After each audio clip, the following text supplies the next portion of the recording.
రాను రాను జనాలు ఎట్లా తయారైతున్నారంటే షీ షీ షీ షీ షీ షీ చెప్పుకుంటే సిగ్గుషేటు. జాలి దయ కరుణ గిసుంటి ఉంటనే ఉంటలేవు. మనిషి పానం అంటే లెక్క లేకుండానే అవుతుంది. అగో గీ డిప్యూటీ తహసీల్దార్ చూడుర్రి ఏం చేసిండో.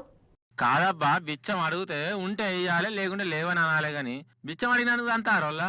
అయితే గా నిజామాబాద్ జిల్లా ఆర్మూర్లా పైసలు అడిగినందుకు పానమే తీసిడు ఈ డిప్యూటీ తహసీల్దార్. ఏమనాలో చెప్పిగా. శివరాం అనేటైనా సిగ్నల్ల కాడ అడగక ముందే కారద్దాలు తుడిచి పైసలు అడుక్కుంటాడు.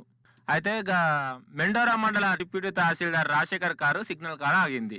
అప్పుడే ఈ శివరాం వచ్చి కారద్దాలు తుడిచిండు. పైసలు ఇవ్వమంటే ఇయ్యలే. అప్పుడే గ్రీన్ సిగ్నల్ పడ్డది, కారు కూడా ముంగడి కదిలింది. ఇక ఈ శివరంగా కారేమని వాడి అద్దం తుడిచినా కదా ఎంతో కొంత పైసలు ఇయ్యని అడిగిండట. కథం ఈ రాజశేఖర్ కు బీపీ లేచింది. ఎవరి మీద కోపం పెట్టుకున్నాడో ఏం పాడో ఆ కోపం అంతా ఇగో ఈ అడక తినేటైన మీద తీసిండు. ఏం చెప్పాలో చెప్పు. కార్లకెళ్ళి దిగచ్చి గిట్లా తన్నిండోల్లా. ఈయన తన్నుడితోనే పాపం ఆ బిచ్చ పైన కింద పడ్డాడు. గాసారం కొన పడెత్తు అప్పుడే అటు నుంచి టిప్పర్ అవుతుంది. ఆ టిప్పర్ పయ్య ఈయన మీదకి వెళ్ళి పోయింది. అగో